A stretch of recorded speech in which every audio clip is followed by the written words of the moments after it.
John Hanfield on from Newport, Rhode Island, saying hi from there, the spiritual heart of sailing in this country. Gordon Smith, good evening from Denmark. Ed Worley in SoCal saying hi, as is Alistair Murray in Metung, down near Melbourne, Australia. Welcome, everybody. Show 676 about to start here, our 8th year.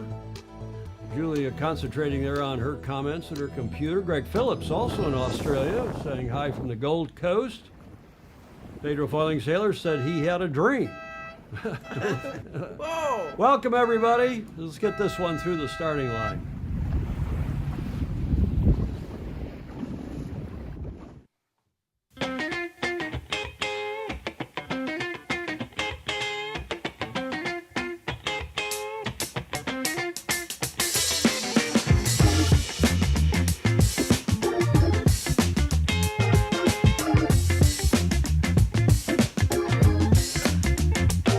What are you hemming and hawing about? You said, ugh. You got your comments up? No. Well, they're all on there, flowing in. Graham Sweeney's saying hi from freezing Lusiter House. His house, I guess. Remember, I saw something online on his Facebook about him not having any heat. Yes, it's 2024. Did I not say it was 2024? It says 2024, doesn't it? It is 2024. Greetings from the measurement Q at the Q in the British sense of the word, Q-U-E-U-E at the ILCA 6 World Championships. Emmett is saying, by the way, Julie, take a look at this. Emmett just sent me a picture. You're going to see in his report. Oh, my goodness. Huh? Yeah. Poor guy's gotten smacked in the eye and in the nose, and I'm not sure what all else.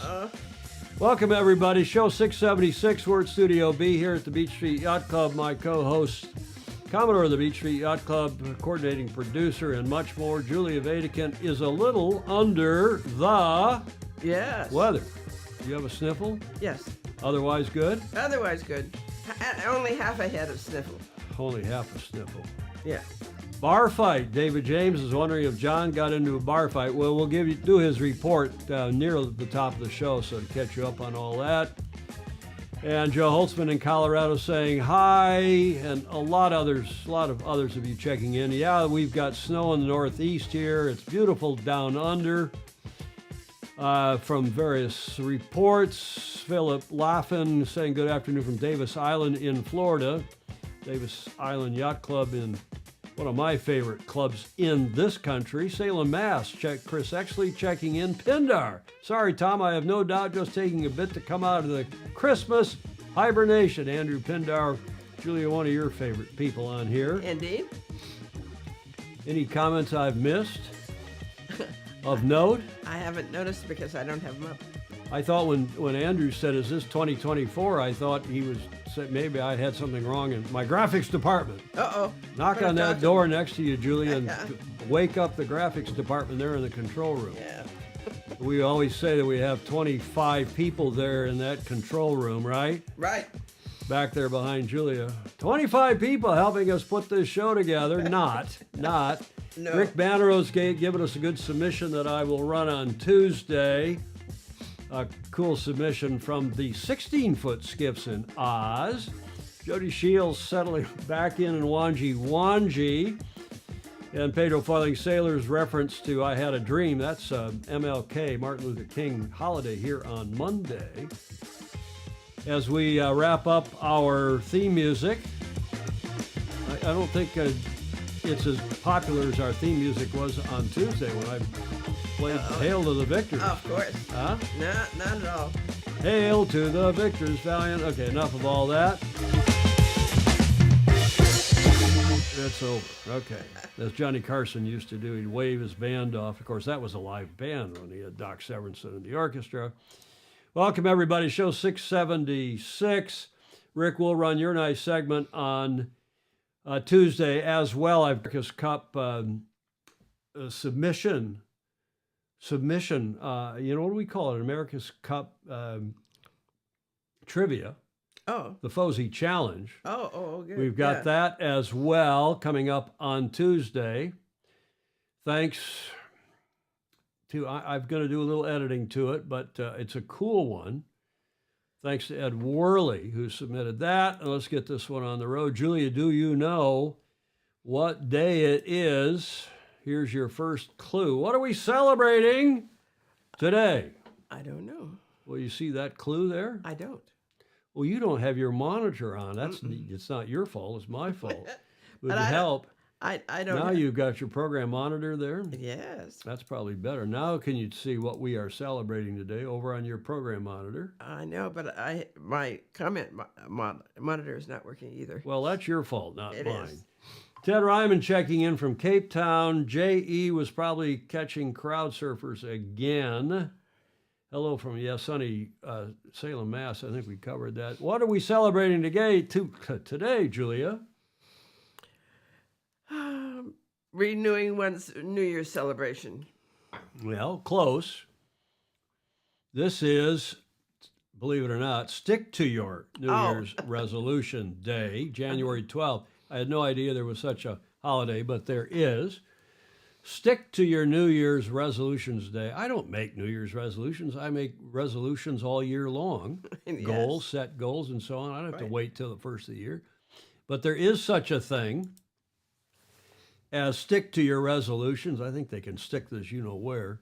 But it is an interesting historical holiday. Resolutions or breaking them typically become running jokes in our lives, so much that nobody takes them seriously anymore. But you'd be surprised to know that far from a modern day fad, year-end resolutions go back to the world's most ancient civilizations. This is from this calendar website, what is this day that I referred to. And around 2000 BC, or BCE as it's called these days, the Babylonians kicked off New Year celebrations with a 12-day festival called Akitu?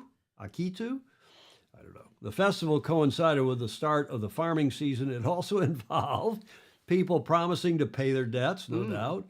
And one resolution that everyone kept was returning of borrowed barn equipment, of borrowed farm equipment in time for the agricultural season. The ancient Romans adopted the Babylonian New Year and their tradition of making resolutions. Eventually, the timing shifted to the Julian calendar, and January 1 became the start of the new year. Now, why is that related at all to sailing? Well, have a look at this, Julie. You know what that is? Any idea what that is? According to the jcarchaeology.com website, those are among the very first known sailing vessels from antiquity. What has been regarded as the earliest evidence of a sailing vessel comes in the form of two boat models discovered at the site of the Eridu in southern Iraq.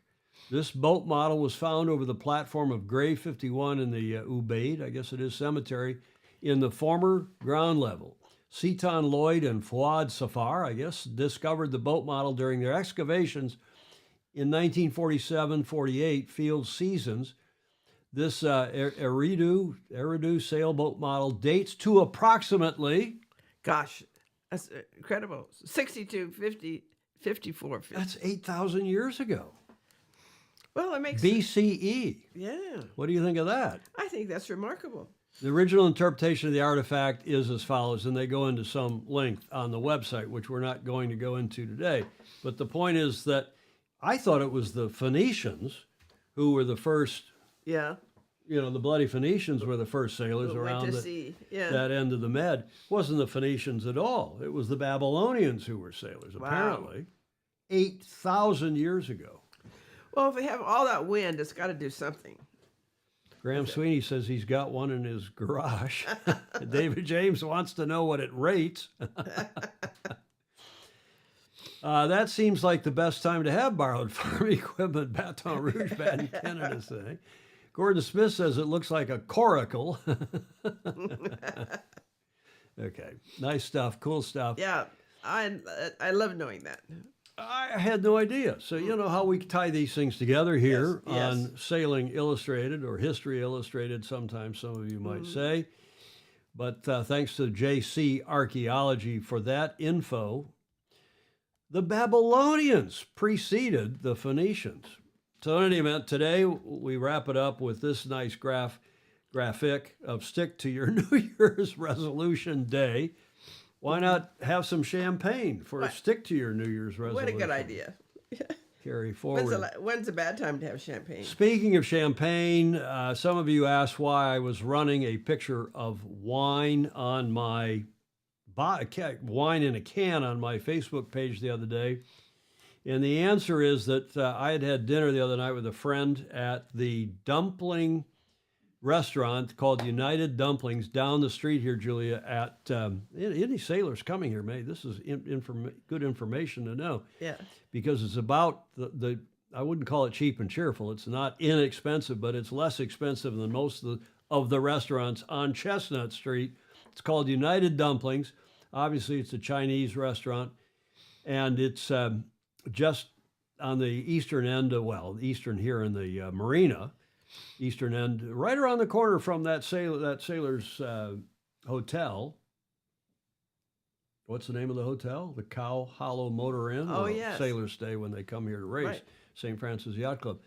United Dumplings on Chestnut Street, and I went there the other night, Wednesday night, and they have, no surprise, dumplings, soup dumplings, a xiaolong bao, which are favorites for any of you who follow this. But apropos wine and champagne, and this being a drinking show with a sailing habit, they also served wine in a can. So we tried it, and I'm not drinking, but I did have a sip of it. And it was Oregon, obviously a blend, from a company called Underwood, Pinot Noir in a can. Several of you on my Facebook page, when I posted it, said, oh, you got to get it out of the can as soon as you open it up, pour it into a glass. Mm-hmm. Glass? Mm-hmm. You have to say glass, or is that redundant? It's redundant. I think if you see you're pouring it into it, but these days you can pour it into a plastic glass, right? That's true. So you pour it into a glass, and damned if it wasn't pretty good. And I'm no wine snob or wine expert, but it tasted just fine. So I did a little research, and there's a website called The Spruce Eats, which, among many others, which in the last couple of years has been rating wine in a can. And this is by way of a correct or croutonic segment.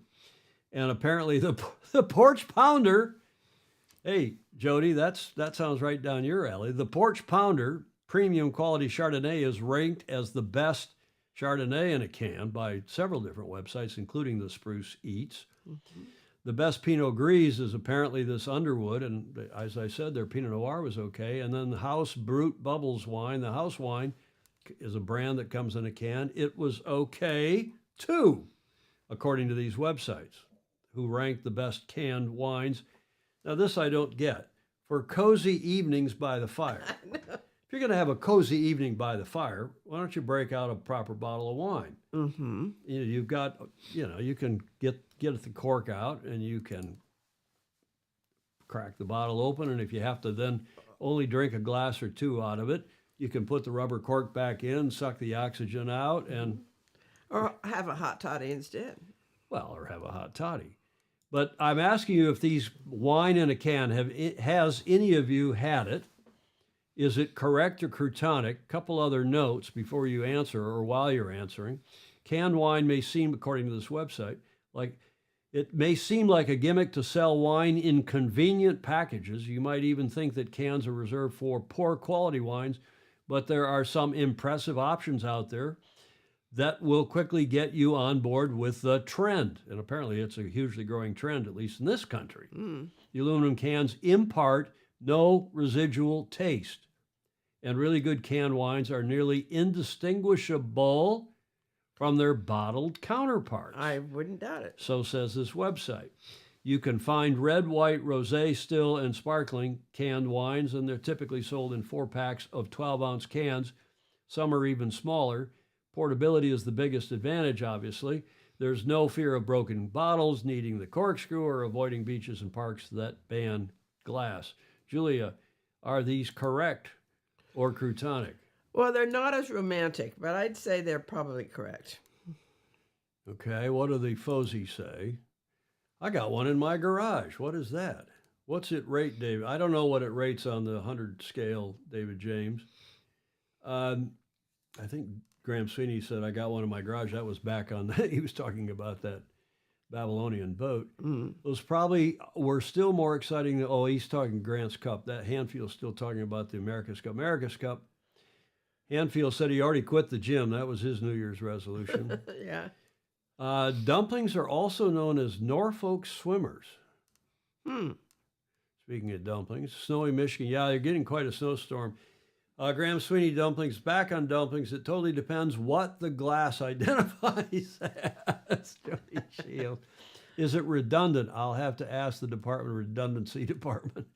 Oh, man, these are so many comments. Nice. Okay, so Pindar says, so make a stand for your man, honey. Try to can the can. Put your man in the can, honey. Get him while you can. Can the can if you can. Well, can the can. Name the band and year. Pindar's asking. Andrew, I have no idea. Clark will know. Stingray will know. Monica Mino might know. Better than bringing a huge box. Yeah, I'm not into box wines. You've got a box up in your fridge? Yes, always. And the problem with box wine, I've tried it and it's okay. The contents are okay, but the problem is it doesn't fit in my refrigerator shelves.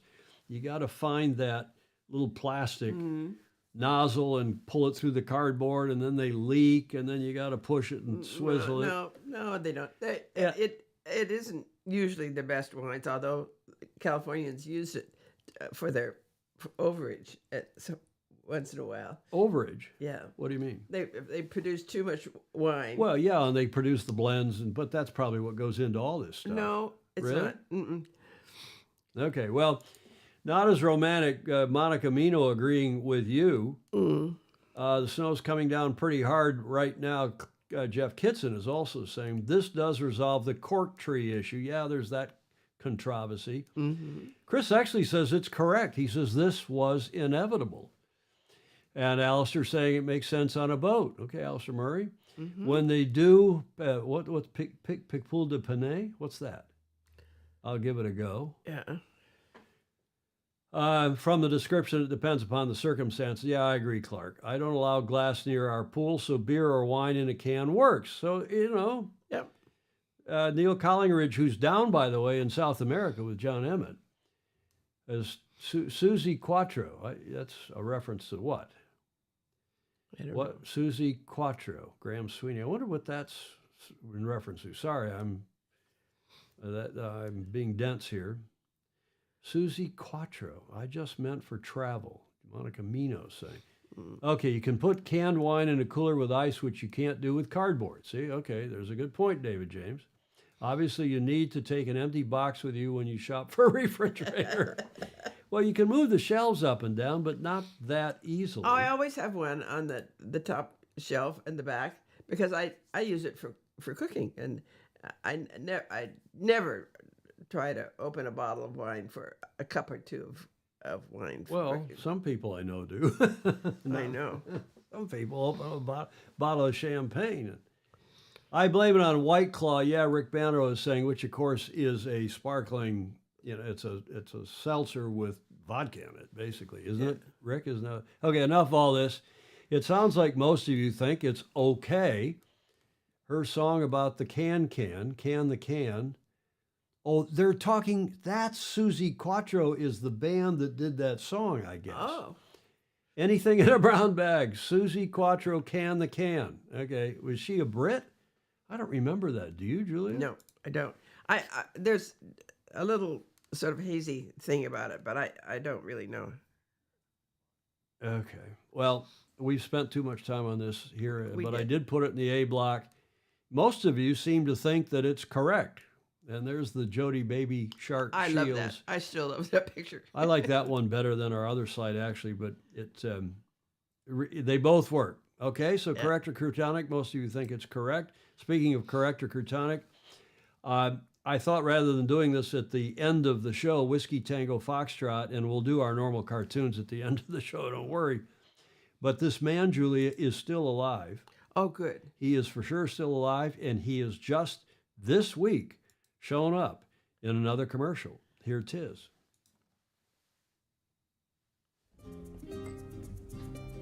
You know what's interesting these days? Bitcoin.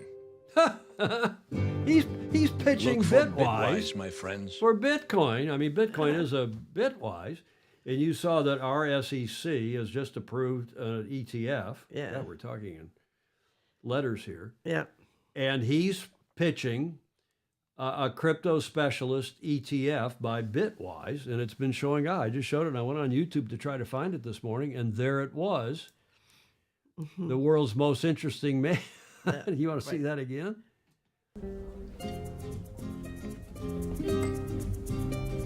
You know what's interesting these days? Bitcoin. Look for Bitwise, my friends. Okay, there he is. Well, I like his attitude. you do? Yeah. Holtzman is saying stick with gold, Tom. Yes. Collingridge is saying Jemmett is our new breakfast partner. He's also become an FX trader in his spare time when he's not making videos for here or headbutting trolleys. You're going to see this headbutting trolley in a minute. Mm-hmm. J. Frederick Bland is talking about tulip bulbs. He thinks that we're headed for a, what? Remember the tulip bulbs? Mm-mm. Was the world's first. What? I don't know. Well, I mean, when the markets went nuts in Holland in the 1400s or something? oh yeah. And then crashed? Yes. Okay. And Bitcoin maybe is also, but it's up. It's up again today. I have one Bitcoin. It's worth more than it was when I bought it. I've refrained. A trading bubble, the world's first big trading bubble. Thank you, Clark Chabin, for that. Speaking of bubbles, Sailing Illustrated is not a bubble. We've been here proving ourselves. Show 676. Yes. Getting up towards 700. Thanks for your support. We would not be here were it not for the patrons. And we're going to start a new group of, we got Fozzie, or Friends of Sailing Illustrated, watch regularly, been on the show, comment, send us stuff. But then we're going to have Posey, the Posey. The Posies. Patrons. Yes. Of Sailing Illustrated. And we're going to start listing the Posey because we dearly appreciate with their permission. Well, with your permission, of course. Yeah. So if you're giving us a contribution, you can, without me having to contact you, I will contact you if I don't hear from you. But let us know if you're willing for us to put your name on a list that we'll scroll through. I keep saying we're going to do it, but we really are going to do it. Okay, so here's Emmett. Here's his report in the B block.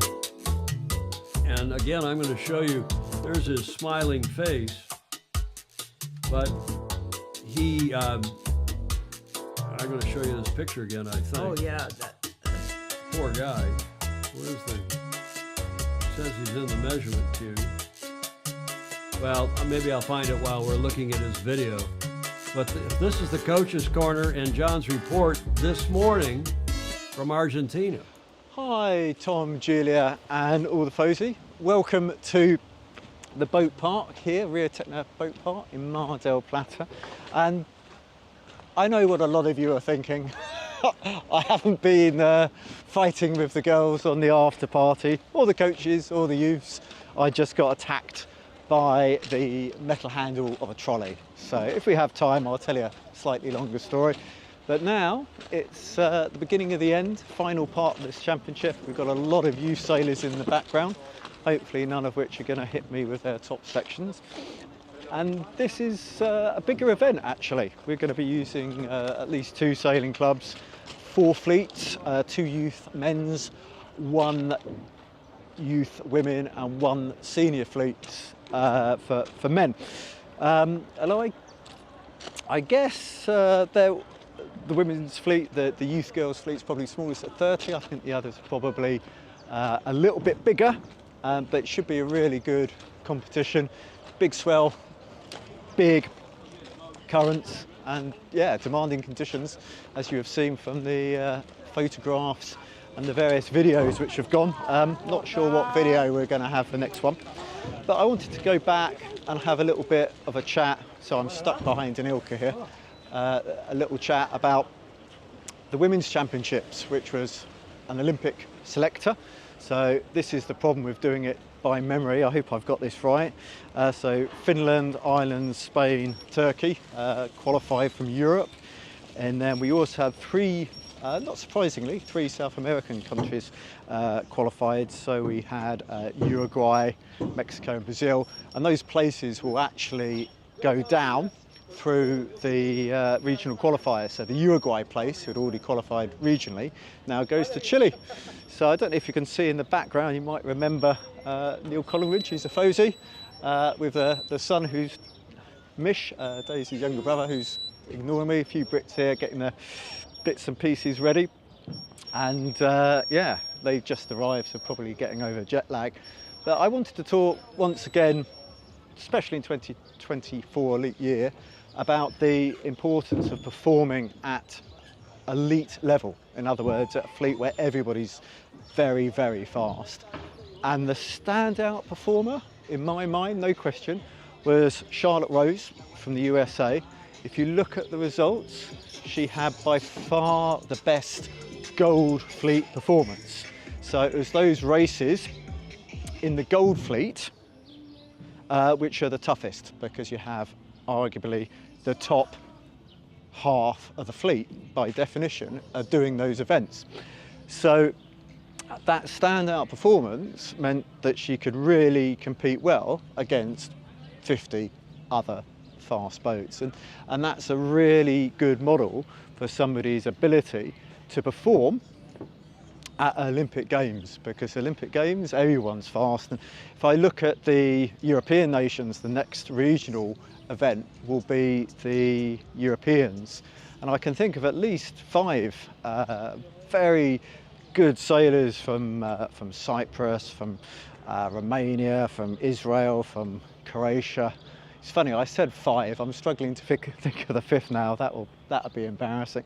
But yeah, at least 5 very good countries, which are only 2 of them are going to get spots. So that's going to be pretty emotional. There's always the last chance regatta, which will be in the air, where there will be some places remaining, but that's very close to the games and make it very hard to prepare specifically for Marseille, which is, you know, the conditions in Marseille are the conditions in Marseille. So you're much better training there than at home for 95% of the countries, which is why all the top teams, where possible, will select early and prioritise their training there. So yeah, Europeans is going to be pretty emotional, and you'll see a lot of teams like the Australian teams will go there as well, I suspect, due to level of competition. I said that last chance regatta will be in the air, and that's actually 2 regattas. There'll be one for those who've qualified and one for those who haven't qualified, so that anybody who hasn't qualified would never be interfered by somebody who has. And that I think is a good way of doing it, but it will give the race management a few headaches, I guess. But yeah, especially in the Ilka where you have a lot of boats. So this is the little boat park I've been sailing at, because I was keeping out the way of the women's boat park last week. In fact, my boat is still there, which is good. So I think we still have time, just, although I'm over the 5-minute mark, for the funny story, which hopefully is a lesson that you should normally pull trolleys rather than push them, because if you pull a trolley and you hit an object, sometimes the back of the boat will go down and get damaged. So we had a little race into the harbour, and I'll show you the slipway in a minute, and I was actually first to make it to the ramp, and there's about 20 boats behind me. So I was really worried, you know, to hold everybody up and the boats get damaged. So I run. Finally found the trolley, and I'm running at full force, and then I just clipped the a wheel of another trolley. So I'm running, you know, I'm not less than the boat, but I'm running at 20 kilometres an hour. I stopped, and the trolley obviously went straight in my eye at 20 kilometres an hour. Here's the boat, who's done by a good friend of mine, lent me, and it just hopped in the eye. And actually, there's people waving at me as I'm recounting the story of when I nearly became a pirate. Yeah, so I tried to open my right eye, couldn't actually see anything, and yeah, fortunately it was just because this eye was full of blood, although the vision is a little bit blurred. When they eventually cleaned me up, I could see again. But yeah, so don't run with trolleys. Lots of paper here. This is the Argentinian team lit. This is not scripted. This is Sailing Illustrated. It's very good. And this is my little ramp where we've been launching straight into the harbour. I'll see if I can show you that. Okay, that was my spot, but it's now getting pretty busy, and yeah, learning life skills. But we'll try and see you on the show. Hopefully this was a relatively quiet walk and talk. I think I may after that have to do some of the chats from the comfort of a sofa, because I think the roads here are just a bit busy. But hope you're all well, and yeah, 2024 is going to be an amazing year.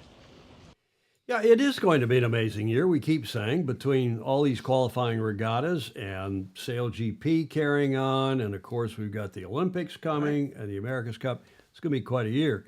John, I guess I show it here. Maybe, I wonder what it looks like on camera 4. Let me try the camera that normally shoots the TV. There, I got it. Yeah, that worked pretty well. Next to his face. You know, it doesn't look on this picture he sent me. Oh, he's got a Band-Aid on. But man, oh man. Oh, scary. I had to watch I don't always have time to watch all of John's video. Yeah. But I did today to be sure there wasn't any, I knew he wouldn't send anything that was too bloody or gory.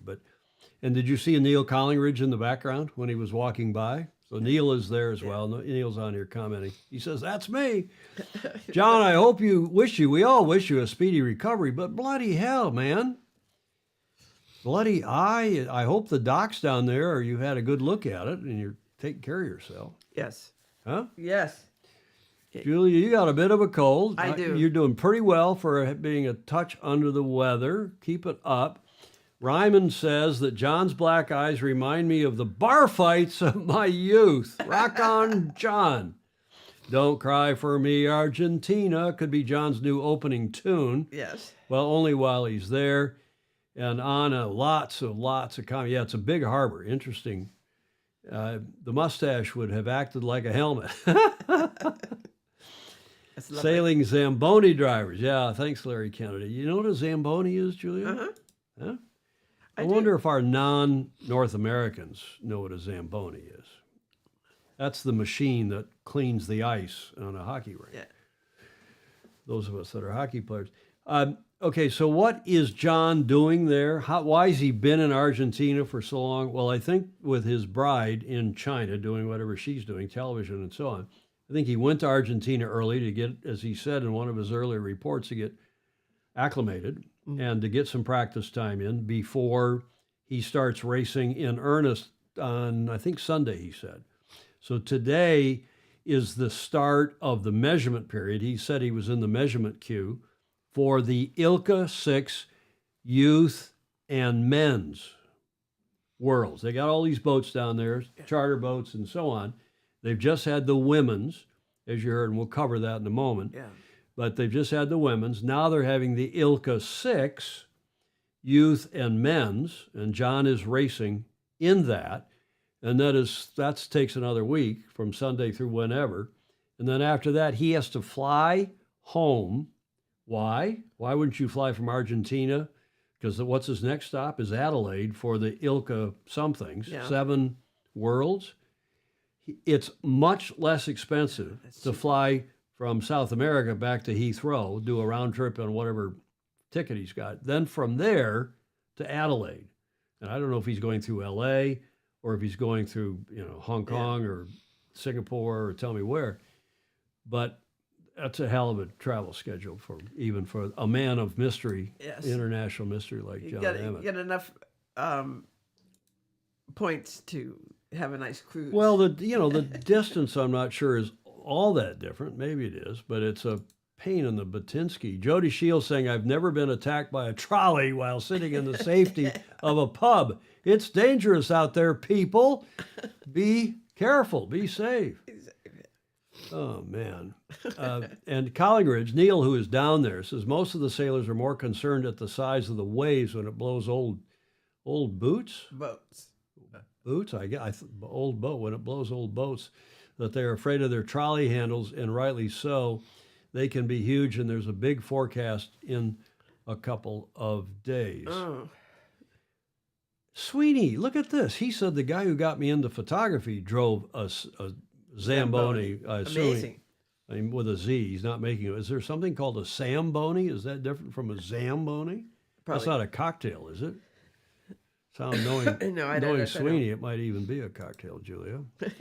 Okay, so that's Emmett's report. Now let's carry on to, he mentioned in his report Charlotte Rose from the U.S., who's been having a steady climb. Mm-hmm. She's from Houston, from a sailing family there, so those of you in Texas will be proud, probably will know of her, maybe even know her. I've not met her that I recall, but J. Frederick Bland, who's in Austin, Texas, and more likely our airplane pilot friend, James Bland,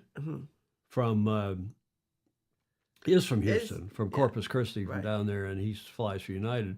But so he probably knows her. That is not her parents, but her parents, who are also of note, maybe not in the sailing world so much, but I checked them out today, and those are not her parents. Those are a couple of officials from Yacht Club Argentino when she was presented second place on the podium.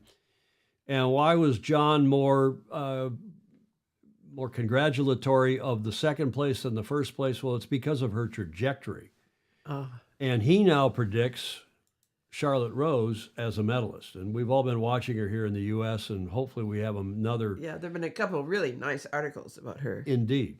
And we're hoping that she now is a medal prospect for the U.S. in what had been a pretty bleak period for us. And I think John even took that photo. I'm not 100% sure, but he sent it regardless. Yeah. Thanks, John, for sending that. Here are the rest of the standings. The esteemed Anne-Marie Rindam, again, from Denmark, has prevailed. She had, look at her scores, 1-1-6, 3-1-1, 6 threw out a 27th, 7-1, 4, 14 and 1, 20 for 85 points, a net of 58. So she was way ahead. Charlotte Rose, though, had a couple bullets as well, and a second and a third. So she in second, looking good for the U.S. Emma Plachert was third, also on the podium. She from Belgium, also been a star for quite some time. And on down, I went all the way down to 11th when I cut and paste this because Merit Bouwmeester from the Netherlands was an 11th. We'll see if she improves her Olympic efforts as they go forward. But as John likes to say, you can look at these previous World Championship and pretty well assume that those are the Olympians, at least top 10. Right. Pretty much. And if not the podium winners as well. Now, he also did a video because we like women's sailing, because we love this class, and because there's so many top women in this class. John also did a video celebrating the podium of the winners for this event, and here 'tis.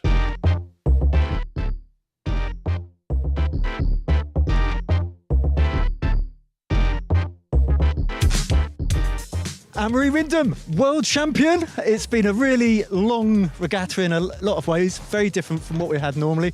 Can you just tell us about your build-up for this event? Because you made it look easy. I'm sure it wasn't. No, it definitely wasn't easy. Very tricky conditions, big waves. We've been training in my training group. We have been training in Lanzarote, and it's been really, really good for this conditions out here. We had a long period with base training, and since the Olympics last time, I've been missing that because it's been a bit hectic with everything else. I mean, it's not only the Orca 6 stuff you do, is it? No, it's not. So it's just been nice to have a period where I can, get back in shape. Gold medalist at the last Olympic Games. Is there anything you've done different this Olympic cycle as it draws to an end? Yeah, there's a lot of things I've done differently. I think the campaign has been so much shorter, but I also allowed myself to do something else and sail other boats and other classes, and finish studies. Helps me a bit with the focus in the ILCA. So you're keen to take the cover off in the morning? I'm definitely keen to take the cover off and sail ILCA. It's an awesome boat, and yeah. And finally, Mar del Plata. I hope I've said that right. It's the first time I've ever been here. Just a little chat about the venue, because it feels very different to those European venues we often race at. Yeah, we haven't been here more than 6 days before the championship, and obviously that makes you you have to be good at adapting and quickly figure out how to sail fast here. And I think that's one of our strong things on the team, because the level is so high on our little training group, and we quickly figure out how is it to sail here, and then we share the knowledge within our group. And just having Piotr as a coach, because he's so experienced. I'm so glad you said that. You've always got to have a shout out for the coach. Yeah, for sure. I mean, he makes a big difference in our training group, and just really, really proud of our whole team, that we help each other so much, and also makes room for the next generation. And I'm sure Anna, she's ready to take over as soon as I step down. So yeah, it's really just it's fun. I see her training very hard, and you're going to make you're going to make everyone very jealous to join your training group. Thank you so much for your time, and just any words you have for your fellow competitors? I'm just really happy to compete against them. I think it's a really high level, and I'm really proud of this class, that we came a long way. I was in London Games, and now the level is in a totally different level compared to 10 years ago. So just really proud, and I hope this class will continue for a long, long time. Thank you very much, and best wishes for the future. Thank you so much. Is she cool or what? She is. Gordon Smith must be proud. And that is a terrific video, John Emmett. Nicely edited. John Emmett sailing, get to the front of the fleet. And we appreciate his reports. And I really, those videos are a superb addition. When John does that, we get a feel for the event, we get a feel for the people involved. Yes. I'm going to get accused of abusing you, because you're really sniffly. I hope you're. I did say at the start of this, Julia, if you need to go back upstairs, by all means. But you're doing well. Keep it up. I wouldn't miss all this fun. All this excitement, including Colling Ridge saying, I'm with Jody and I'm off to the pub. He explains this expression, blowing old boots, is a British expression like the Aussie expression, blowing dogs off chains. Yeah. Blowing old boots. Had you heard that? No. I'd never heard that either. Now, Jody's got a question, Julia. I need help from the Fozy. I have gout in my foot. Do you get gout anywhere other than your foot? I have gout in my foot. How do I get rid of it without going on medication? Your late great husband, Conrad had serious gout, and went on for years. And he finally asked another friend who was a doctor, who said, "What do you do?" And he said, "Go to this particular doctor at this particular hospital, because he's the guru of gout." The guru of gout. Did he take medicine though? Yes, but it's not complicated and not debilitating in any way, and depending on who you are. Okay, so we'll ask one of the doctors, Andrew McIrvin or somebody, tell us what the name of that medicine is. Yeah. But depending upon who you are. Well, I mean, you can take just 5 days of pills and get rid of it. And it's gone. And it's gone. Or if you're another person, then you can take it for the rest of your life and it doesn't make any difference. Oh, so it doesn't work for everybody? No, evidently not. Okay. What about just stopping drinking port and red wine? Never work. Oh, it doesn't? Mm-mm. Okay. Well, any of you who've got doctoring advice, this is sailing medical now, sailing doctoring. Gordon Smith, where is thank you, Julia, for that. Where is Anne-Marie Rindam from? I missed what Tom said. Anne-Marie Rindam is from Dinamarca, Gordon. You well know that. You know that. Hanfield knows that. So a Dane won the world championship. Bravo. Yeah, he knows that. Yeah. Okay. Yes. And it's like Ted Ryman saying they've got did you see what Ryman said? they've got a Zamboni in Cape Town. Oh. Zamboni is the name of the guy who invented that machine, and I guess he was from Minnesota. I don't know where he was from. We'll have to do that for a future show. Now the comments are rolling in. Yeah. What a delightful young lady. Chris Exley, totally agree. Great vid. Ted Ryman agree. Gout drying. Graham Sweeney, gout, drink less wine. My wife has gout. Every time I touch her, she screams gout. Good to know that she's giving up red wine makes, good to know that giving up red wine makes no difference, Julia. You see that from Cowling Ridge? Okay. Yeah, no, it is a different kind of animal. So you're addressing the chemical content. Ryman's saying you're of course, go see your doctor, Jody.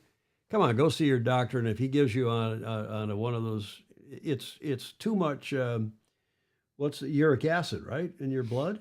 I don't know. What do I know? Lucas says too much shellfish with alcohol such as wine cause the painful crystals to build up. I think I hope I'm not talking out of school. I think Dr. Andrew McIrvin has told me that he's suffered from gout as well. Why are we talking about gout and Zambonis? First Zamboni Worley is saying, now Ed's also, I think, a bit of a hockey player. The first Zamboni machine was made from a World War II Jeep. Amazing. Okay, thanks, John Emmett, for that report and for that video. Terrific stuff. And as you can see, his production values, his editing, you may have liked or not liked the music, but at least it had music. The cutting was good. Yeah. The interview, the sound quality, it's all good. And as Warren Shasta said, great to see Nathan Outeridge back sailing in the SailGP final. And there, Clark has put a link in for the Zamboni, which maybe you all want to do. But why don't we now segue with that nice, I think Warren was helping move us ahead to this SailGP segment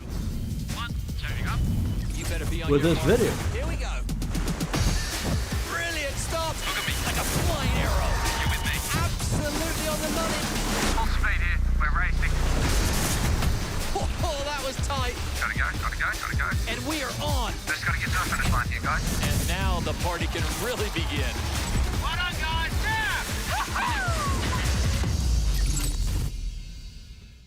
Okay, they had a press conference this morning, and I was hoping that they would do their usual slice and dice of I think it was 48 minutes long, the entire presser, which, Julia, that's too long for us to play on here.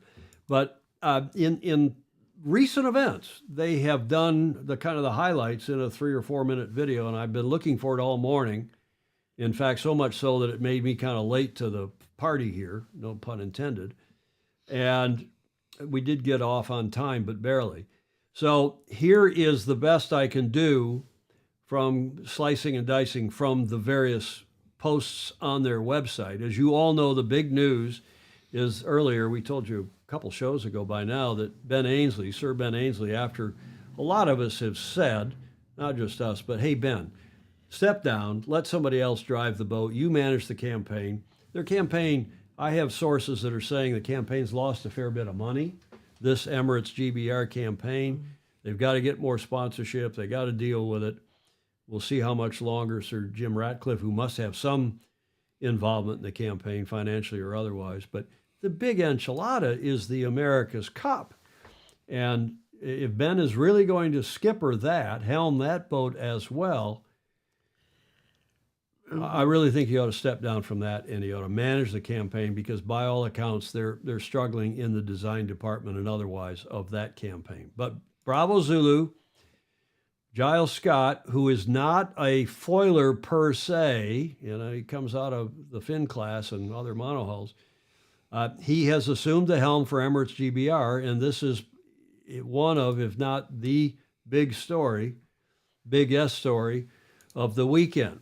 And according to SailGP, the freshly unveiled as Ben Ainslie's immediate replacement. Immediate. I thought that was a very interesting choice of words, because a lot of us think Hannah Mills will be on the helm sooner than later. As Ben Ainslie's immediate replacement. Now, I don't think the syndicate, the team used that word. I think that is Russell Coots and his people. Olympic champion, and he's a hell of a good sailor, obviously, Giles Scott will take the wheel for his SailGP racing debut on board Emirates GBR this weekend. Racing is tomorrow, Saturday, and Sunday in Abu Dhabi, as you probably all know. With a few days of practice in Dubai behind him and another crucial training day in Abu Dhabi, Scott will take charge of the team and go head-to-head against the F-50 fleet for the first time. That's hard. Oh, It's going to be hard. And he's under a lot of pressure. As I said in the show promo, he is on the hot seat, to be sure. absolutely. To be sure. But it's good. I mean, it gives some drama, and it's the lead story. And I think we'll be tuning in to see how that all goes. Okay, so that's the primary, I think. That's the LEDE, the lead. Now, there's another underlying story here is that Nikolai Sehested, who is the driver for Denmark, the Danish team, and he's sitting second in the standings, if memory serves. The Danish team's been doing quite well. Nikolai Sehested's been doing a good job as their helmsman driver. He's being replaced this weekend by journeyman. You know who that is? Nathan Outeridge. Oh, yeah. And, you know, he's the less famous brother of Bo Outeridge, who we all the time are, you know, the esteemed Bo Outeridge, who's a photographer, videographer, and a good sailor in his own right, good friend of. The Outeridges grew up there in Wanji with Jody. Oh, did they? Yeah. I forgot So, that. Nathan, who has been obviously with the well, I say obviously, as we all know, with the Japanese team, and then that went defunct when they didn't find a sponsor or owner. The league said, okay, enough of you guys. If you can't find a sponsor or owner, we're going to wind you down. And then he's been coaching the Swiss team. He's also helmed or helped out with one or two other teams. But of note now, he is going to sub in this weekend for Nikolai Sehested, who's also out on paternity leave. Yeah. Can you 20 years ago, do you think these guys would have taken the time off to do No. this? Which I think's good, don't you? Yes, I do. And then they have different wives than they had 20 years ago, too. Is that good or bad? You almost Good. sound like that's a pejorative. No, I think women need that time with their. Well, what about us men that like to take time off and be there when our kid is born? Yeah, or kid? also true. Okay, so it's all good. Yeah. It's a good trend. I just wanted to be sure you agree. He drove, as they're noting here, I'm reading now the second line, who drove Japan to 2 season finals. Remember that. I mean, he's a good driver. Yes. Will take over the Danish wheel. It will be a fresh challenge for Outeridge, who last drove an F-50 18 months ago and has been working with the Swiss SailGP team since season 3 as a sailing advisor. They're now on season 4, again, as most of you will know. But with a reputation for dominating in light air venues, could Nathan Outeridge steer Rockwool, Denmark, to its first ever event win? So there's That this could be. good question, and it's going to be light. Those Yeah. of you who have looked at the weather forecast, I haven't myself personally, but I'm hearing from several of you saying it's going to be light in Abu Dhabi. In fact, I think I saw Russell Coutts say that the teams are going to be required to use the 27-meter rigs. Required. They're not going to have the choice. They're going to put the big rigs in of all the boats. It's going to be light. So here it is, another follow the money venue. And that's not necessarily a great sailing venue. Okay, sorry to say it, but it's the truth. By the way, it sounds like all the finals are going to be in Dubai going forward. I didn't see that announcement, but one of the Fozy pinged me early this morning. I just somebody, I think it was String there, said saying that as well that in the comments. yeah. They're talking about uric acid and Dr. Zamboni. Let's get to those comments in a minute. So you know who this is, Julia? He looks like something just emerged from the beehive. Is that Jimmy?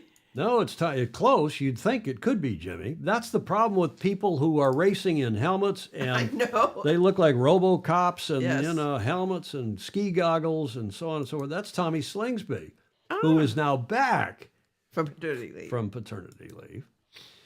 And after missing Dubai for the birth of his first child, Australia driver Tom Slingsby will return to the Flying Roo this weekend and remains on the hunt for the team's first Season 4 victory. Now, notwithstanding they've won the last 3 seasons. Still top of the leaderboard, the triple SailGP champions haven't won an event since Season 3's event here in San Francisco, despite appearing in all 6 Season 4 finals so far, but they've not been number 1 on the podium. Could Abu Dhabi host the Aussies' first win of the season? My bet is not. I think he's going to be a little rusty. I think he is also focused on the America's Cup. Why, Julia? Because he is driving for who? Which team? For whom in the America's Cup? New York Yacht Club's American Magic. Yes. I think he's focused on that. He's also not been the best in light air. Not bad, but I think I would be thinking that maybe Nathan Outteridge, even though he's also not had a lot of time on the wheel, he might have a win. Maybe Taylor Canfield will be having a better chance. Outteridge talked about his light wind. Nathan Outteridge has been a star in light air, so Yeah.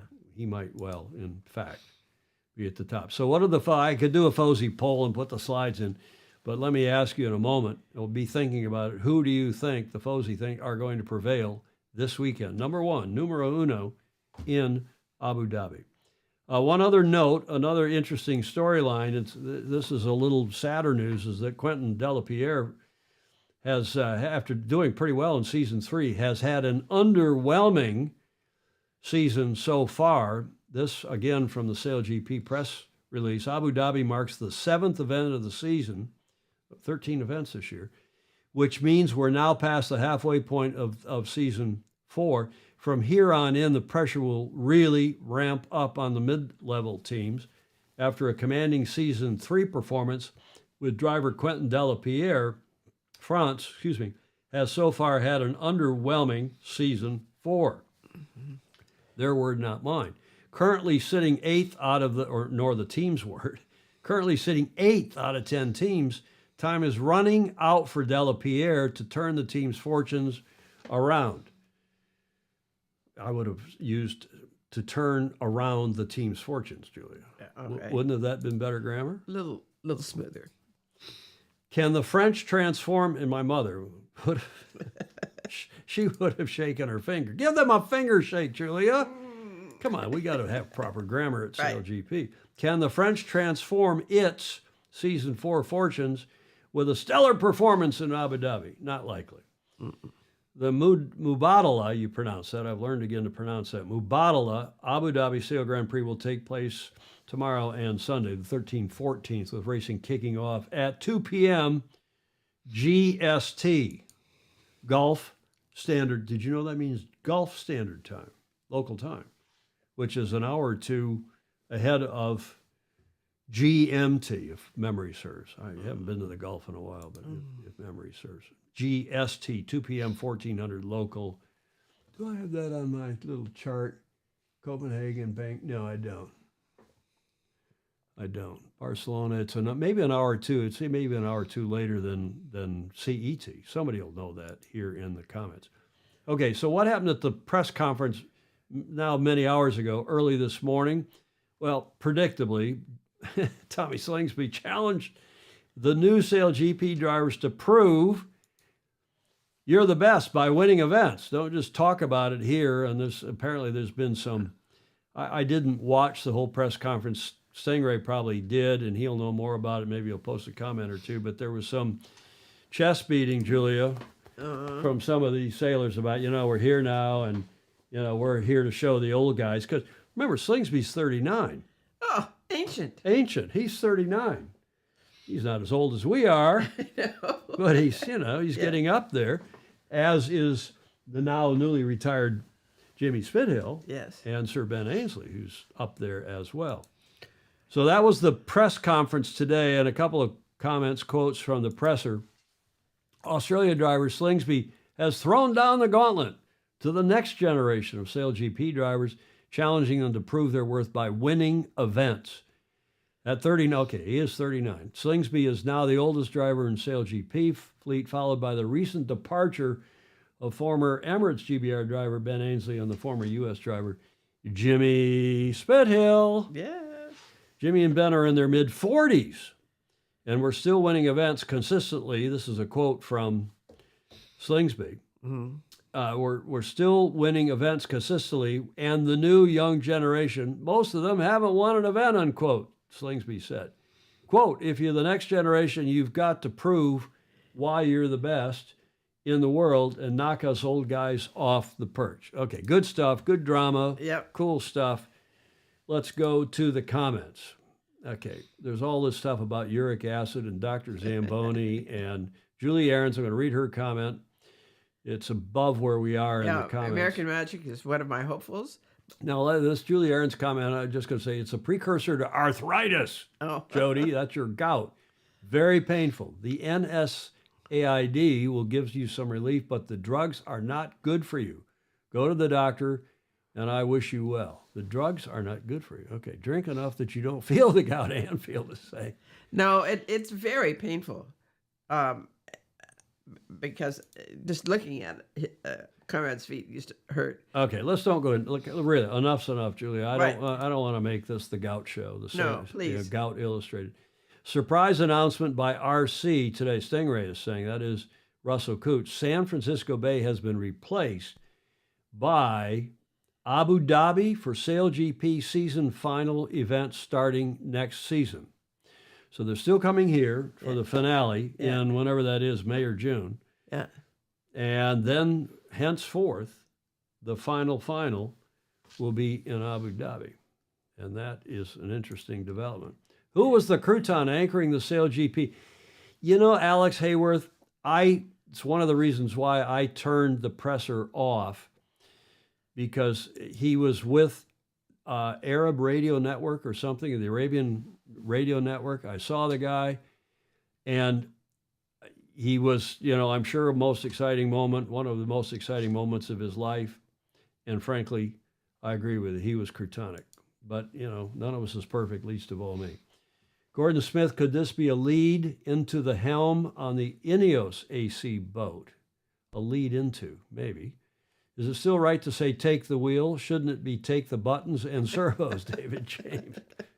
That's a good comment, Yes, isn't it is. Huh? I saw it earlier. Yeah. Does Nikolai's son have to be named Nathan if Denmark wins? Good question, Stingray. Okay, lots of comments. Oh, man, lots of comments. Are we back into rooting habits now, Stingray? Give him the finger wag, Julia. My money is going, okay, so Sweeney is with me on Outer Ridge. Okay, money over a good venue. Yeah, John Hanfield.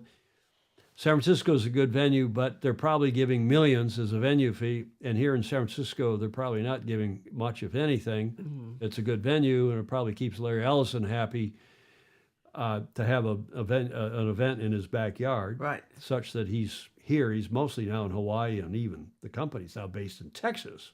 Oracle's HQ is in Texas. They still have their offices, big offices down in Redwood City, down in the south, down the peninsula.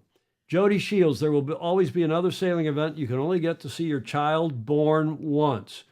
Good on them for making these choices. Julia, I'm going to play the applause for that one. Yeah. I don't play these sound effects very often, but Jody, perfect. Yep. When Meg was born, I took a year off to do that, to follow that in the months ahead of time, the weeks ahead of time, and then the whole year after she was born. It was terrific. Nathan is one of my favorites and one hell of a sailor. Julie Ahrens supports Nathan. RC made that Abu Dhabi announcement, so Russell Cooch did. Thank you, Stingray. Graham Sweeney saying Outer Ridge is a foiling moth sailor. He understands slight windward heel, downspeed. Just look at the boats going fast. They are not flat. Yep. Sports washing. Follow the money. Mm-hmm. A lot of people. Jeff Kitson saying, yep, Nathan. Gordon Smith. Tricky to have a new skipper when Denmark really need to pick it up again, indeed. Stingray. The Swiss team could do well this weekend. They seem like lightweights. And the German team. Ryman thinks that Giles will win. Giles Scott and the Brits will win. I don't think Giles Scott, who's also a heavy air sailor in Amano, I don't think he's going to win, but maybe, Ryman, maybe Ted. Okay, lots of comments. Yes. Anybody else pick a winner, Julia? Golf standard time is UTC +4, so it's 4 hours ahead of London. This time of year, London is on UTC or GMT. Alex says GST means got shed loads of treasure, not golf standard time. Okay, lots of NSAI jokes. Drugs are, non-steroidal anti-inflammatory drugs, NSAIDs. Let's don't talk about drugs and gout. Oh my God, everybody. We're a bunch of old farts on here, Julia. Well, you can get gout when you're really young. Yes, you can, but not likely. I mean, you can also have AFib when you're really young these days. And people are wondering if that's a result of COVID, Yeah. or the coronavirus itself, or the vax. Okay, so that was the presser. I'm sorry I don't have the preview, the Video. the outtakes Oh, yeah. that they have been doing, because I haven't seen it yet, and it's too late now to get it into the show. But I do have this little clip, and this is a clip of Lisa Darmanin, the Aussie commentator we just saw her also at the event, the Sydney Hobart race, doing commentary. She explains this new concept, the coaching booth. We've talked a little bit about the coaches now being able to talk live to their respective teams. They're now doing it from the Adrenaline Lounge, which is the VIP lounge, and Lisa explains it. Have a look. So the coaching booth is an evolving concept here at SailGP. So they're actually inside the Adrenaline Lounge. So the VIP guests will be able to see them all in action. They've got their screens, they get all their data, and they can wear this headset. And here they can actually talk to the sailors out on the F50 in the water right during racing. I like it. I like, it's kind of F1 style. I mean, those of us like maybe Clark Chapin and a few others of us who are traditionalists, the idea of the coaches talking to the sailors. I'm not sure they're going to do much for the team. What are they going to say? You know, they're in the lounge. It's not like they're out on the water saying, hey, I see more pressure in the upwind right. But it's audio that they can capture, maybe video too. Maybe they got a camera there. So it's a bit, Julia, like the football here, the American Gridiron football, when they put a camera now up in the press box where the offensive or defensive coordinators are, and they're helping to call the plays and call the alignments. Right. Headset down to the field where they then transfer it out to the quarterback, where they use signals. Some teams allegedly steal. I don't know who would do that. I don't know either. Out to the players on the field. So this is, direct, like F1, from the pit lane wall to the driver in the F1 car. And it gives more content. It gives some audio, it maybe gives some video if they've got a camera there. And it gives the people in the VIP lounge the ability to hear and see this activity. Is it correct or crutonic? Let's ask our Fozy. What do you think? Oh, I'm so old school on that. I think it's cheating. Okay. Well, some will think that, but thanks to Lisa, of course, that medalist, silver medalist from the mixed NACRA. I think she did she drive or crew in 2016? I think she crewed, but I'm not 100% sure. At the 2016 Summer Olympics, Rio de Janeiro, obviously for Australia. And just take a few more comments. Very distracting for a coach to talk during a race. Quite a lot of F1 drivers dislike it. Gordon Smith is saying there in the last comment. Ted Ryman thinks it's correct, though, to have the content. USA lost only, what's Stingray saying up above? USA lost only Ron Kirby, wing trimmer, to Canada. I expect Phil Robertson's team to be even better now. Interesting. Here's an American, Alex Hayward, saying, I want Nick Saban, who just retired as a college coach, and Bill Belichick, who just retired as the New England Patriots coach, as my team coach. Clark Chapin, the rules guru and judge and race officer, but longtime official. I've always, and as hell of a good sailor, I've always thought that Rule 41, outside help is a good idea, especially for top-level events. See, I thought he might think that. Mm-hmm. So did. Alistair Murray, Mr. President, thank you, of Australian Sailing, confirming Lisa crewed for Jason Waterhouse in the 2016 Games, Rio de Janeiro. Ed Worley thinks this development is crotonic. The sailors should be in control. What info is being shared by the coach? What info does coach have access to? Gordon Smith, it is better if the crew can ask for information rather than being coached. That's yeah, interesting. maybe. Maybe. I don't know. We'll see how this goes. Maybe we'll tune in and watch it and watch. Let's all do a little bit and get your comments back for our show next Tuesday. Thanks, Lisa Darmanin. I thought that was very interesting. Yes. She's bright, young, perky. That was a great voice. Great voice. I totally agree. And I think a good addition to any commentary team, commentating team. Just to wrap this segment up, Australia, as we've been saying, is leading. Tom Slingsby back on the wheel after his paternity leave. And then Nikolai Sehested, who's been replaced by that light air wizard. We shall see if Nathan Otteridge can propel Rockwool Denmark to another podium finish or a maybe their first ever win. Pete Burling, we didn't say anything about them. We don't hear anything about them. They're very good. They are in third place, followed by Giles Scott. Now what was the word they used, Julia? For the immediate, or for like implying that it was for now. Immediately. It will be replaced immediately. Well, it wasn't immediately. It's the immediate replacement. I think it was the implying that he's now there for now, but let's see how long he lasts. That was a strange choice of words, I thought. Maybe Russell and his PR people know something we don't know. Mm-hmm. Okay, followed by Taylor Canfield, who's also new at this, in fifth place. And then on down, Spain, Canada, France, Switzerland, and Eric Heil from Germany, who has been struggling, to say the least. So that racing is tomorrow, Saturday, and Sunday, 2 p.m. Gulf Standard Time.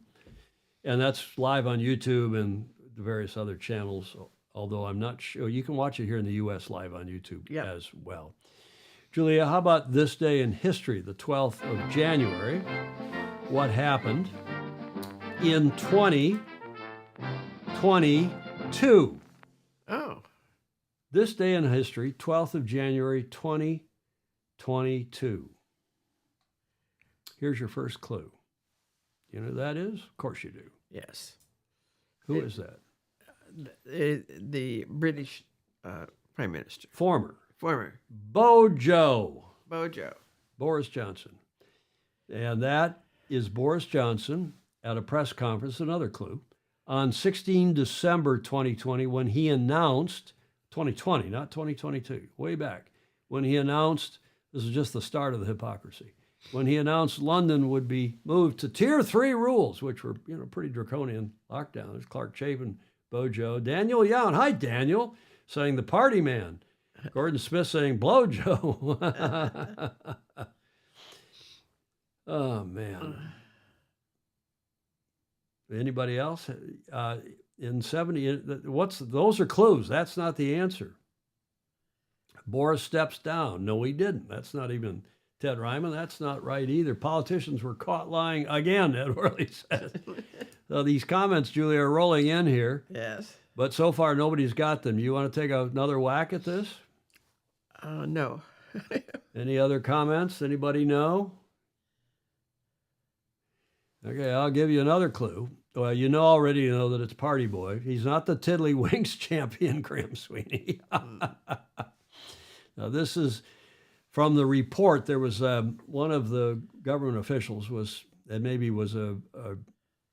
who was commissioned, Sue Gray, to do this report about the Partygate. Boris Johnson at one of the gatherings in which some attendees breached COVID-19 regulations. The other participants were made unidentifiable by this Sue Gray in this image from her report. So it wasn't a party. That's obviously a photo of the party. What happened on this day? No, he wasn't. Roger Proud. Hello, Roger. Caught. Boris cancels Christmas. No. Yes, Partygate. No. What happened on this date? On January the 12th, 2022. There he is in Parliament, and here's your answer.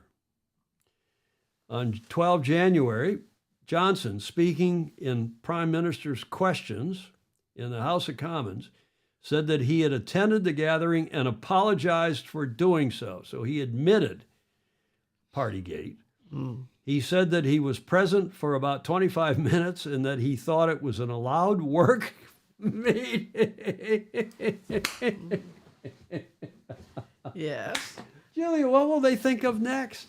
Well, I mean, that's like it may have been. That's like our governor who was up at the French Laundry and Yes. didn't know there were people there taking pictures. He thought it was an allowed work meeting. He said, quote, I should have recognized that even if it, the gathering, could be said technically to fall within the guidance, there would be millions and millions of people who simply would not see it that way. That's got to be true. It might. Often, the liquor eases meetings. Well, it certainly looks like in that photo. I'll go back a couple of photos. I mean, I don't want to dwell on this either, but this photo, you got to admit, it looks like he's pretty relaxed there. I guess he had a bit of a reputation too, but what do I know? Boris was caught drinking fizzy booze like a grown-up, Graham Sweeney says. Neil Collingridge, he's a total charlatan. Read How They Broke Britain by James O'Brien. Okay, we're not going to take political sides on Bojo. I mean, he was the bloody mayor of London for 8 years, wasn't he? Long time. From 2008 to 2016, something like that. Okay, so it was on this day. We've already gone through these slides, but it was on this day that in 2022, the UK PM Boris Johnson admits he attended a Bring Your Own Booze, BYOB, staff party in May 2020 during the country's first lockdown. Julia, this day in history, 2022. Okay, so why is that appropriate? Well, I just think it's good. You got to love this picture. I did put it in here again. There it is. Huh? Sure. You got to love it, don't you think? Yeah. Anymore, because no one is smiling. It's nice to see smiles Smiles where? in pictures. In pictures. Well, it was not a smiley time. And, you know, sorry to say this, and Joe Holtzman and others will agree, but, you know, now that Dr. Fauci admitted in front of Congress the other day, he's for those of you who don't know, there's a congressional committee that's interviewing Fauci and other people trying to get to the bottom or the top of this whole COVID crisis. And he admits all the 6 foot distancing, there was no science behind that. He said, I'm not sure where that came from. Yeah. It's like the mask that our old Mr. Dr. Andrew McIrvin said, you know, It doesn't make any difference. it's virtue signaling. It's nice to show it. And maybe if you are sick and you know you're sick, putting it on might help slow some of what you sneeze, but then people touch it and do all sorts of stuff. So the masks probably weren't worth the paper they were printed. Remember, we had those masks originally that Mark Michelson, we had him print some up, and people thought just the sailing buffs that keep the sun off your face so you don't get sunburned, that those croutonic little silky things were okay. They were probably just Useless. Useless. It was truly ugly, Fauci said. Yeah, okay, well, enough of all that. But, man, did you see our favorite Dr. John Campbell's report yesterday?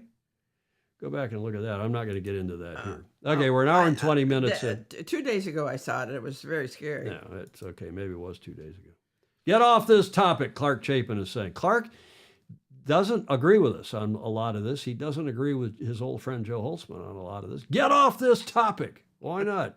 It's affected, Clark, it's affected our lives. It's affected our sailing lives. It's affected our yacht clubs. It's put some yacht clubs out of business. And the economy. And it's affecting the economy, and it's affecting the economy going forward. And we talk about things that affect our sport. And this is affecting our sport and is going to continue to do so.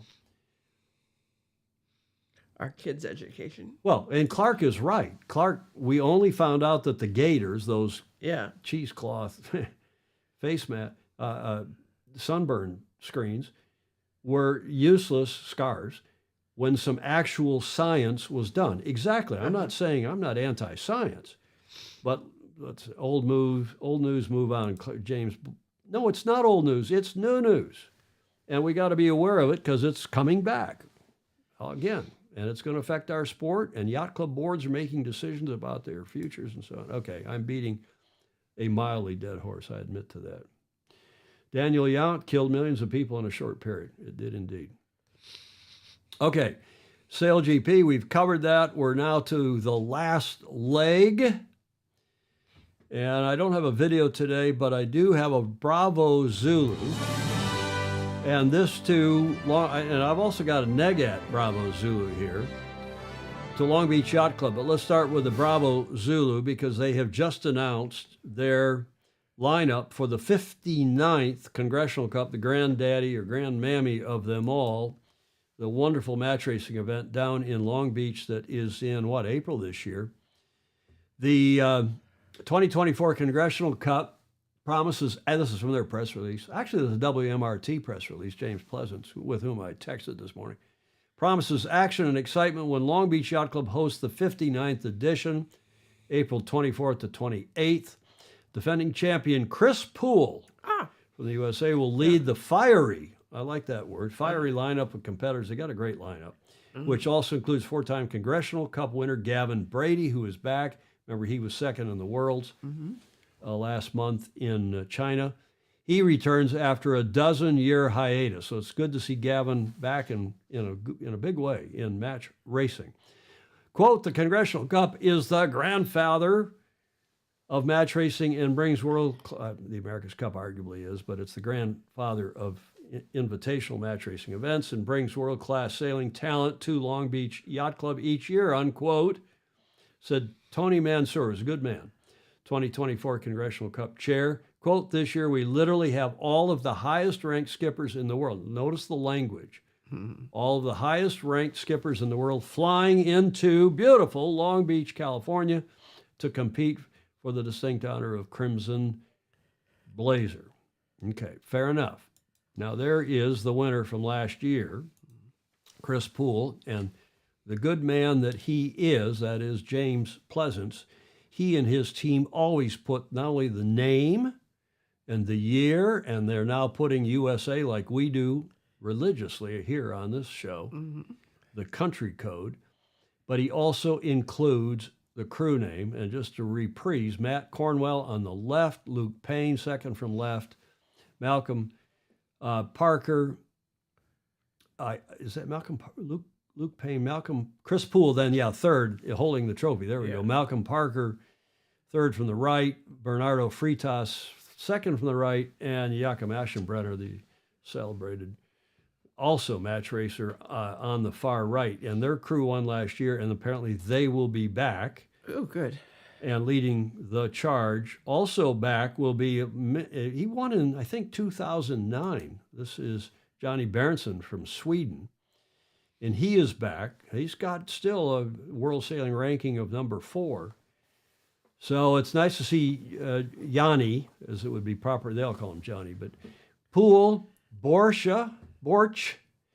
Eric Monin from Switzerland, Berntsen, Sepp, Egnot Johnson from New Zealand, of course, Dave Hood, who's the perennial yacht representative, perennial at least of late, from Long Beach Yacht Club. Gavin is back, Gavin Brady we mentioned, and then 2 qualifiers from the Ficker Cup, named after the late, great Bill Ficker, whose daughter, Dion McDonald, is a Fozy, often on here with her husband, Peter McDonald, Right. better known as the Breeder. Don't ask me why. But the Ficker Cup is named after the late, great Bill Ficker, who won the America's Cup, of course, in 1970, and also won the Congressional Cup, and is the only person in the, not the modern era, because remember, Chris Poole won every race last year. Yes. At Congressional Cup. Never been done before, but in the previous era, when it was just a single round robin, Bill Ficker was the only one to win every race. So there was another undefeated skipper, and that was Bill Ficker, who also, of course, skippered Intrepid 1970 in the America's Cup. So that's your list. Now, the Negat Bravo Zulu is because their invitations, which went out in December before the World Championship, or so one hears, I'm reliably informed, those are the rankings based on 1 January, but they base their invitations, that is Long Beach Yacht Club, base their rankings on December 1st before the Worlds. So a Negat Bravo Zulu to them, they weren't thinking ahead. They should have taken into consideration that there was going to be this World Championship, which we covered extensively. Right. And the current World Championship champion, match racing, is Ian Williams of Great Britain. So as Gordon Smith is saying, so no Ian Williams. Yes, that's why he is not on the list. And as I said, I'm reliably informed by none other than James Pleasance, who sent this note to me this morning. When I asked, invites were locked in before the China final, and based on the not 1 December, 1 November World Sailing Rankings, as they needed to get the invitations out. Okay, so why didn't they get the invitations out to say 9 or 8 or something, and then hold one in case? I mean, what if it had been, what's the gal's name? Somebody will remind us. Who's the gal from New Zealand who finished on the podium? Megan Thompson, is that her name? I'm getting old. Megan Thompson, who finished 3rd, right, at the Worlds. Yeah. I mean, you'd want, and what if she'd won? You'd certainly want to invite her. Yes. Bloody hell. So, come on, Long Beach Yacht Club, you should have had that in your plans. Ian had only done 2 events to that point. So what? He is entered to the Ficker Cup, okay, and will be able to get through to the Con Cup by placing either 1st or 2nd in the Ficker Cup. But he, James Pleasance, agrees it would be good to have him at the Con Cup, as I'm sure all of you watching would agree. And certainly, Julia, you would agree. Yeah. You would have thought of that. I would hope I would have. You would have thought it. Now, you got somebody on here who is Fave the Third, suffering from cancer. Block her, please. Although this has become Medical Illustrated, no wonder she's on here. Bill Canfield is saying rules say use rankings from past rankings. This is set up by the rules. Yeah, I'm sorry, Bill. The rules say that, but the past rankings could have been, January 1st. They got ahead of themselves in sending the invitation out. No, Ian is a bad look. Hanfield agrees. Gordon Smith agrees. Clark Chapin says, I don't think that fiery is a good adjective here unless each of the boats will be equipped with fire extinguishers. Okay, bravo Zulu to the club for putting on yet another what will be a terrific event. Sorry, they gotta get their invitation system sorted out so this doesn't happen again. I mean, look at the Ficker Cup is hotly contested. Talk about a fiery group. You get young Jeffrey Peterson and you get some of these other kids in there who get tuned up. And the argument, one of you, I won't say who, one of the folks you made to me in a phone call this morning is that, well, actually it's good. He gets to get tuned because the Ficker Cup is just before Congressional Cup. He'll get tuned up. And he'll probably get through. He'll be 1st or 2nd and get through the Congressional Cup. But if he doesn't, excuse me. Well, there he is. Maybe he had a bad day if he didn't get through. Well, yeah, but he still should be there. He's the current world champion. Absolutely. He's been there. So I hope they tune that up for next year. Yeah. Hence the Negat. Yeah. Bravo Zulu. Do I have that right, James Frederick Bland? He the Annapolis, the Naval Academy graduate. Okay, that's it for, we'll get to the D block here. We're back to this guy for Whiskey Tango Foxtrot. If you weren't with us, if you weren't with us at the top of the show, we played this quick video. He's back, the world's most interesting man. You know what's interesting these days? Bitcoin. And Bitcoin, meaning Look for Bitwise. Bitwise, my friends. Bitwise is not a sponsor, Julia. I was going to say, how much money did... Well, yeah, by the way, if anybody from Bitwise is want, we'll play that ad if you want to give us some big bucks. Mm-hmm. Huh? Big Sure, bucks. sure. We prefer to have support from our patrons via Patreon. Yes. Right? Right. Okay, here's the first one. You remember on Tuesday's show, we said on this day in history, which was the 9th, in 07, Steve Jobs introduced the Apple iPhone at Macworld here in San Francisco, and what a big deal that was and what a big thing it was going forward.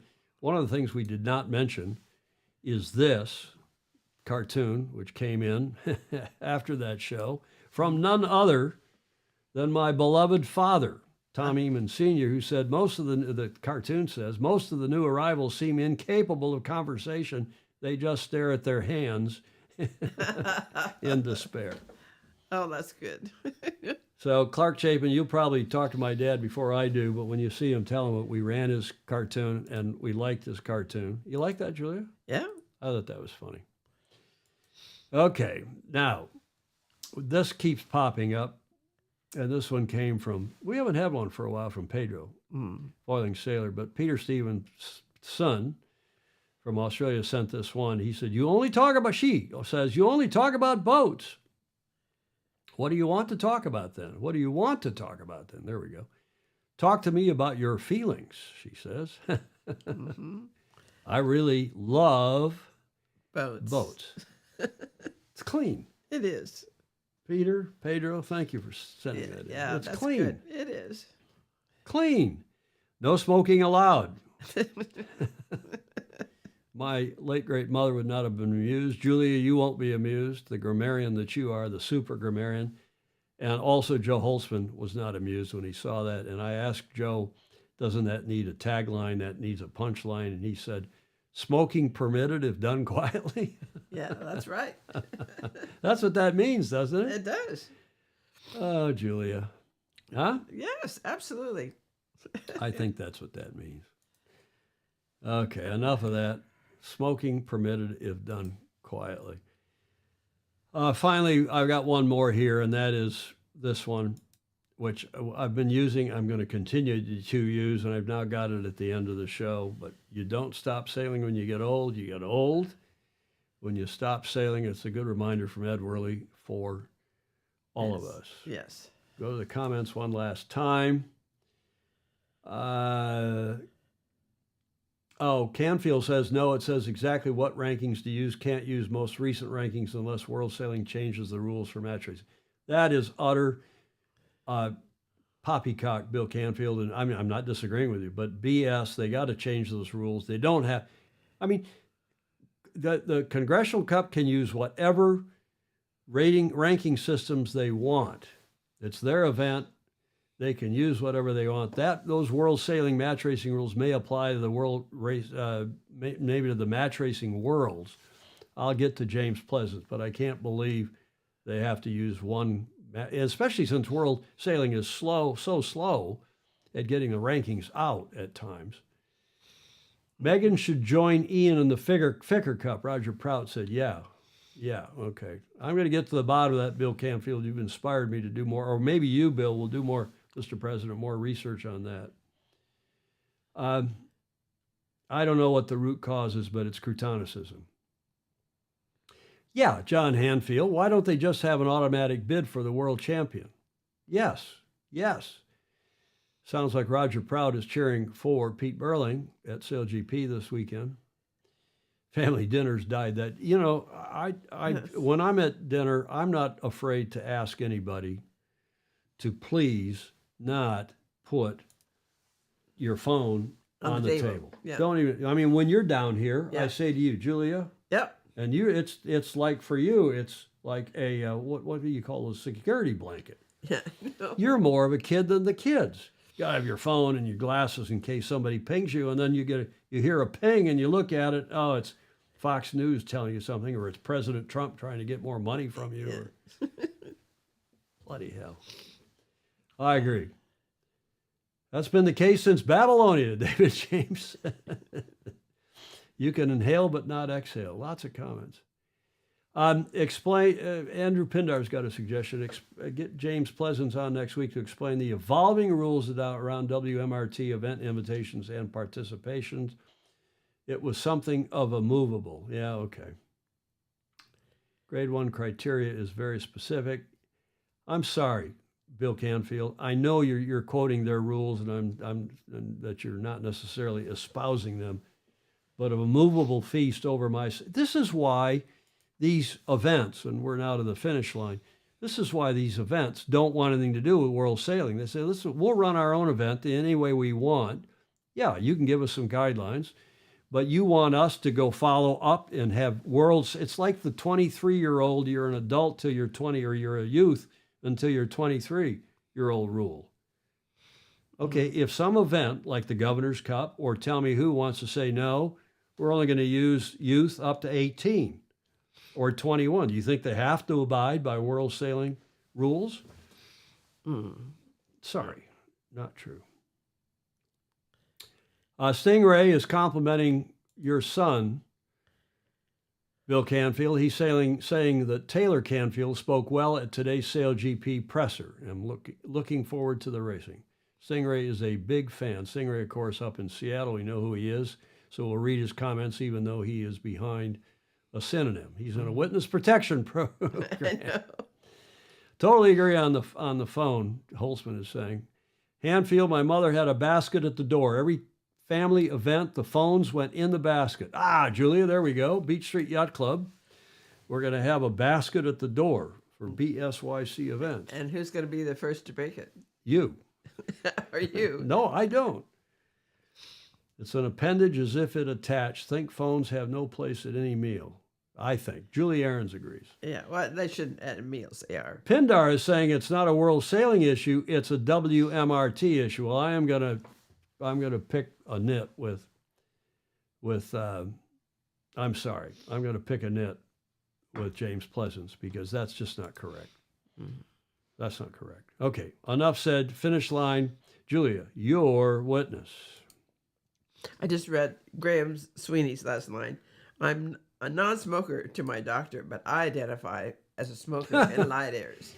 I used to smoke cigarettes in light air, but I did not inhale. You'd have a cigarette. My parents got a lot of abuse for it because I'm out as a super competitive. Clark Chapel will vouch for me. Yeah. And I obviously was not a smoker, I guess, especially at age 9. But I'd have a pack of cigarettes and cool. They were menthol, some cool menthol. Everybody menthol starts with, cigarettes, but not smoking. And then I devised a cork with a needle in it so I could put the cigarette on the thing, and I've stuck it in a hole in the back of the boat so I could look back and see. But that didn't work. You really had to keep the cigarette going, and not inhale, but suck it in, and then hold it up in the air, and then get it up away from the boat and see which way the wind was blowing and see where the cigarette smoke was. And it was a big help in drifting conditions in super light air because you could see that the wind had, it was time to jibe. Yeah. The wind had shifted 90 degrees or, and you jibed over. And if you did that before anybody else. That's what telltales are for. Well, no, the telltales were too heavy. So the cigarette smoke was a much finer, the telltales. The masthead fly goes like that. Somebody said we should put a masthead fly here in the studio. Just for decor, like the top of the Christmas tree. Yeah. But the telltales were crotonic. Cigarette smoke in light air drifting conditions on a lake like I grew up on was quite good. Probably. So people learned what do you do? Look to see what Tommy is doing, and whatever he does, we'll do the same. And they didn't have to smoke cigarettes. Yeah. Okay, enough. Good sailors always shave before a race, Graham Sweeney is saying. The late, great Buddy Melga swore by having a bare neck. Huh. T-shirt, not a collared shirt. Yeah. T-shirt, clean-shaven neck. Could feel the wind behind you. Yeah. Rick Bannerow, get out your floaties. Everyone on the East Coast, be safe. Okay. Yeah, they're going to have some weather on the East Coast. That's for sure. Yeah. That's obviously we are babbling on here, Julia. You're witness. Yes. Please like, follow, and share. It's very easy to do that. Just flick the button. Indeed. Thank you for that. Important for us. Comments are welcome, even in replay. And again, once again, we implore you to please support us via Sailing Illustrated. And thank you very much for those of you who do. Patreon.com/join/Sailing Illustrated. Much appreciated, as are those who gave us the various images, video, and audio for today's show. Julia, final thoughts? My favorite find today was that they've finally released the information about huge urban areas from the millennia in South America. What? They've discovered huge. Is this relative to sailing? Well, it's relative to learning new stuff every day. Okay, well, let's do that. We'll learn. You show me after the show what we're talking about here. Huge down South America. Okay. Late to the show, Pete, speaking of South Americans, Pete Carrico, late to the show, have you all discussed the 65th USNA Superintendent Vice Admiral Yvette Davids, class of 89, All-American Intercollegiate, maybe a topic. Okay, thank you, sir, for that. Stingray Charlie McKee also smoked J's when we were raced, meaning joints. He said to be able to see the wind better, but he did also inhale a lot, and he said he could also feel the breeze on his cheeks. I assume, Julia, he means these cheeks. Yes, of course. Not some other cheeks. Yeah, right. Okay, I think we've had enough of this show. Thank you all. Thank you for joining us. We appreciate all of you, all the Fozy, all of the people who join on live to watch us, and those of you watching replay. See you Tuesday. Have a great weekend wherever you are in the world. Enjoy SailGP. In the meantime, sail fast, sail safe, and have fun. Ciao for now.